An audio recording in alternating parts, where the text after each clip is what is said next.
Well, TGIF. Thank God it's Friday, or thank goodness it's Friday. Either one works. As we ring in the new year here. So, my name is Dr. Kimberly Quinn, and I'm super stoked with little Giovanni. He's over there. I don't know if you can see him behind the coffee table. He's taking a snooze on the floor.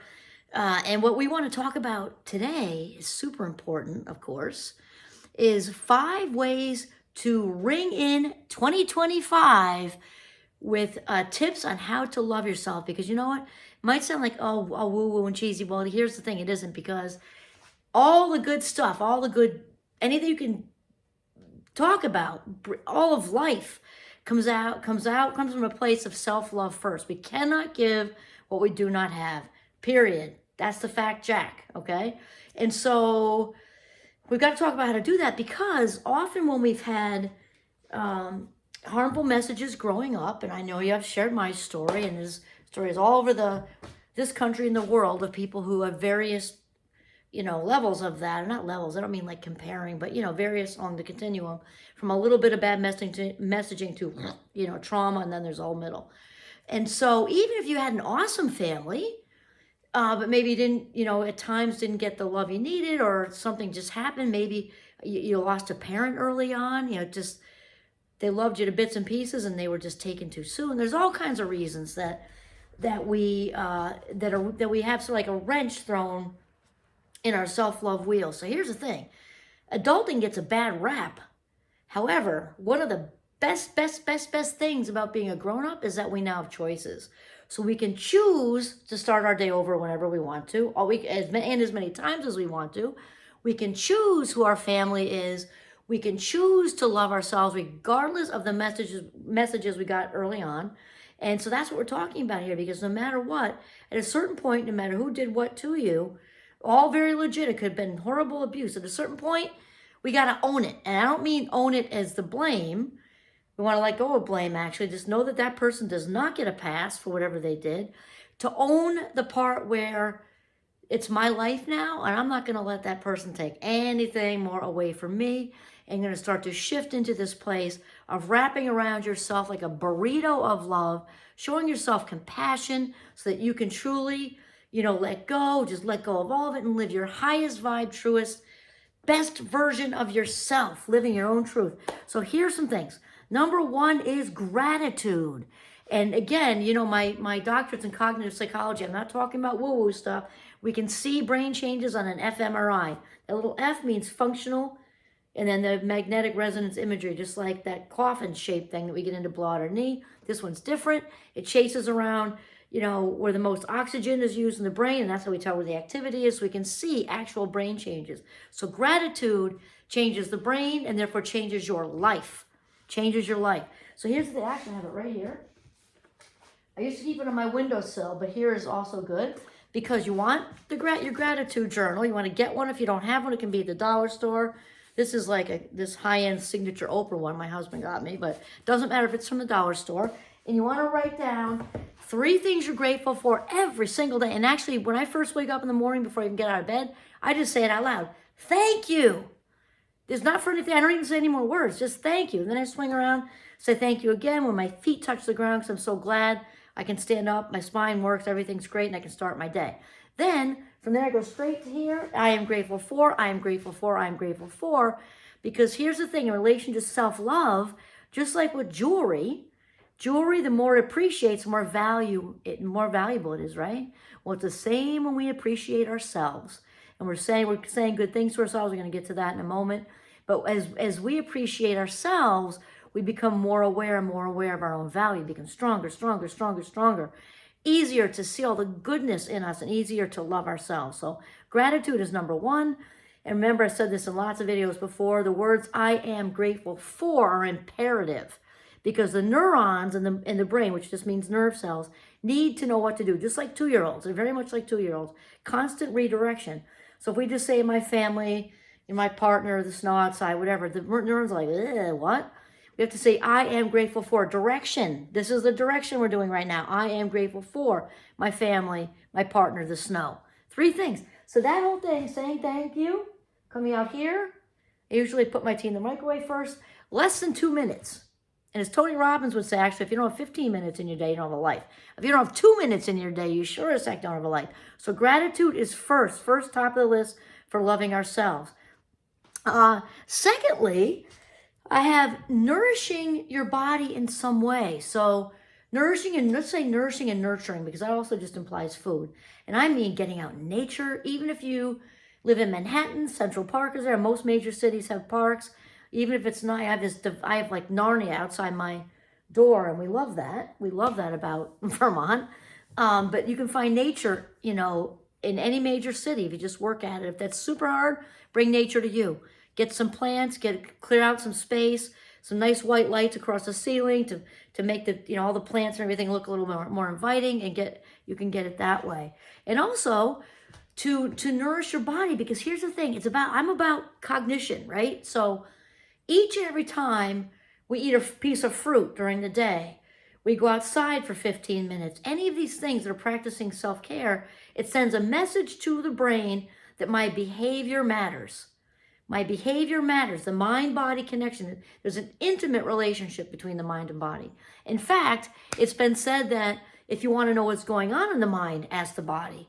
Because disease, right? Dis-ease, we're not at ease when we're having things going on disrupting our thoughts, right? So which long-term can actually lead to disease. So the mind-body connection is so important, and to realize that it's intimate. So another thing is when we go out for that walk, or you know, start that fitness regimen, it's got to be something you like, though, because if you don't like it, willpower only lasts so long, and it's not going to go the distance. Something you enjoy, again, the fruit or whatever changes you're making, and it sends it's like putting a deposit in your self-esteem bank, because when we do these small things, these are showing love to ourselves, even if they seem really, really small to other people. Guess what? We don't give a fat rat's ass what anybody else thinks anyway. So if it took all that you had in you to go buy some that's just my example, is the fruit, or a biggie to cut back on, you know, smoking or drinking, or what other the negatives are. Give yourself this hugest pat on the back, because you just showed love to yourself. And if that's hard for you, you celebrate those small wins like crazy. Okay, now the third one is reframing your inner dialogue. Well, here's the thing. Before you can get to that step of reframe, you've got to be aware of it first. So it's super important to realize whatever your feedback loop is. If you're a self-deprecator, oh, there I go again, especially at this time of year, right before the new year. I think the top couple of New Year's resolutions, which I actually did a reel on that because there's a truth about that. The top 2 resolutions, I think, or maybe it's in the top 3, are weight loss and fitness, and obviously they go very close together. But I lost my train there.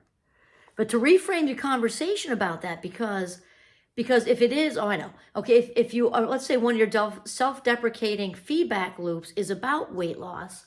There I go again. I can't believe I just had that whatever. I can't believe I did that again. I crashed and burned and got Burger King, or I got Dunks or whatever. Okay, so rather than beating yourself up, what you do is say, okay, I'm aware that I want this behavior to change. I'm aware that I just made a choice that was not my best interest, because each and every choice we make on this day affects life minutes in 10 or 20 years. I mean, it's cumulative, right? So just acknowledging that consciously. So now I'm going to start my day over, and I'm going to, you know, not do whatever it is you're doing, or do whatever it is whatever. Because it really all we want to do is acknowledge it. Beating ourselves up doesn't help anything. I have a good friend who did a TED Talk on that, actually. Jeremy Rochefort is his name, if you want to look it up. You cannot hate yourself to thin. Can't do it.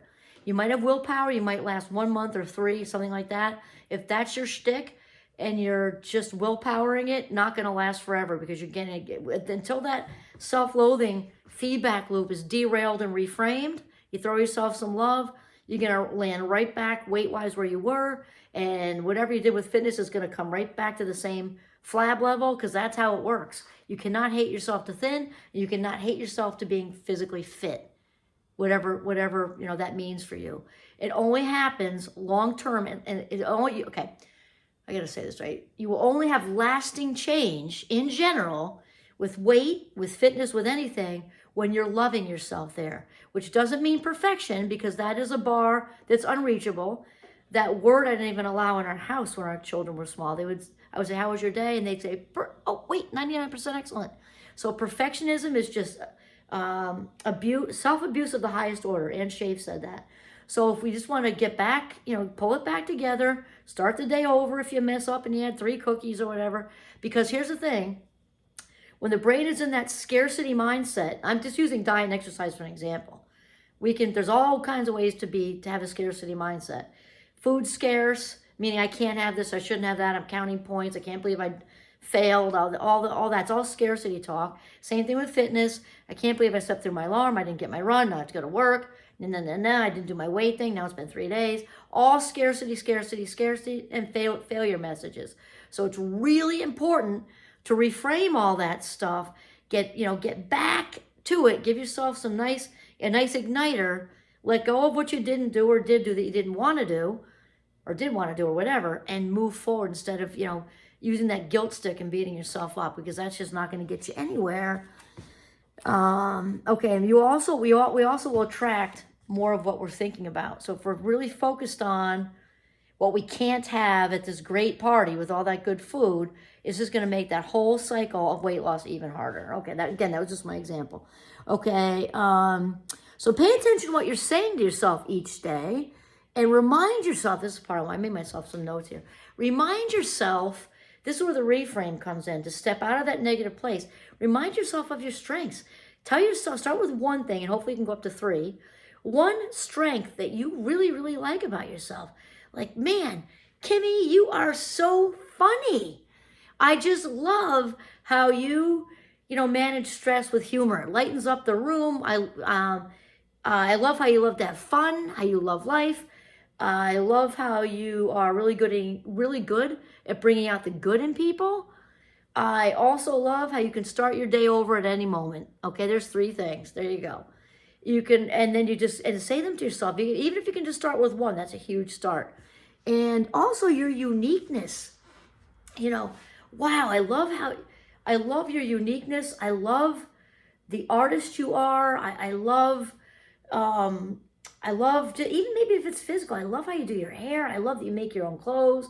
I love that you have a unique way of getting out of challenging conversations without drawing attention to it. You have a unique way of, whatever about you, because there's strengths and there's uniqueness, and they can certainly overlap. But anyway, tell yourself all those good feels. And then 4 is celebrate the small wins. This is so important, celebrating the small wins. I'm thinking about it in personal life, and which includes relationships, right? Because small wins are, let's say there was some mild bickering that was going on that very easily could have escalated because you and your partner or best friend or whoever are tired. Maybe you've been hosting for all the Christmas and Hanukkah holidays or all that, and you're just at the end of your rope. Small bickering, and it could have just blown up, and you stopped it, you took an adult time out, went on a walk, changed the subject. That's a win. That is such a win. Or something didn't work out with the food and you managed to save the turkey, or the turkey burned, and you just said, okay, guys, guess what? Turkey's gone, and we're going to improvise and do this with the recipe. Small wins, small wins. And then I'm thinking, I have my own business, and small wins, we get some awesome new client, and it or maybe that's even a big win, but because they accumulate. And the more we celebrate, maybe you're working on not interrupting as much, and you went through a whole holiday party without interrupting once. Go me, man, yeah. So celebrate it, because it just accumulates, and it's all gets thrown into the self-esteem bank. All right, and then lastly, set boundaries. And people sometimes say, well, how do I do that? Here's the thing, it's kind of like a Nike commercial. You just do, it can be uncomfortable. So the main message to give yourself is, I am going to choose to be comfortable being uncomfortable, because boundary setting isn't comfortable until you get good at it. It's like anything, playing the violin or soccer or learning how to cook or whatever, or even drive or ride a bike or whatever. In the beginning, you're wobbly, you need training wheels, kind of thing. Eventually, somebody gives you a shove down a small little, decline, and there you go. You're often going, or it's or it's the violin, or it's the guitars, the calluses. Eventually, you're playing, not so much, and then you get calluses, and then they go away, and you're playing Margaritaville. Well, it's the same thing with practicing setting boundaries. Eventually, it gets easier and easier and easier. And some tips with that are, first of all, when the person says, like basically, now's a good time for this actually with the holidays, asking you to do that one more thing. You're maxed up to here. You're behind on everything at work because you're trying to unplug and just be present. Great for you.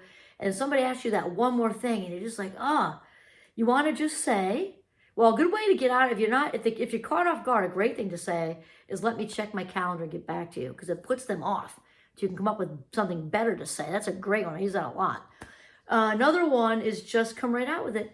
No, that's not going to work with me, but thank you for asking. You want to always say thank you, and absolutely no apologizing. Because when we do, I wish I could, I'm so sorry, I can't, I'm just all maxed out, and throw up, and explaining, and I'm so sorry, I wish I could, all that does is just throw up weakness and blech. It's just blech. It was even hard for me to spit all that out just right now, because it was like ick. Because here's the thing, the world respects strength. You're not doing a thing wrong. There's nothing to feel guilty about when you set a boundary. Why? Because it's one of the biggest, most wonderful expressions of self-value there could possibly be. Brene Brown's done a lot of research on that. And the people who are the best boundary setters were the people who valued themselves the most. Think about it. It makes a ton of sense. And when we value ourselves, we also send the message to the other person, even if they're disappointed because we can't bake the brownies for the 9th time or whatever. It sends a message that we value them. And I'm not going to waste your life minutes going on and on about something I can't do and all the, that throwing up and stuff, because I value your life minutes too. It isn't good for me. I'm just expressing that to you. That's it. Thank you for asking. Done. Okay. So that's 5 ways, and I have many more, but 5 ways you can learn to love yourself. To ring in the New Year's, we have be grateful. We talked about the gratitude practice each and every morning. If you miss one, just get back on the horse. Gratitude, nourish and nurture your body, which means food and movement, whatever that is for you. Reframe your own inner dialogue to something positive, which involves focusing on your signature strengths and also your uniqueness. And then we have, that was 3, sorry. And then 4th is celebrate the small wins. I'm a big fan of this too. It can be, what is huge to you might be small to someone else. But here's the big news. We don't give a fat rat's ass what that person thinks. All that matters is what you think. So if it's huge to you, you celebrate that because it accumulates. And then lastly, 5 is set boundaries. This isn't going to work for me. This over here might work for me, but that isn't. Thank you for asking. Yada, yada, yada, done. And that's it. Happy New Year. Love yourself. Woo-hoo-hoo-hoo!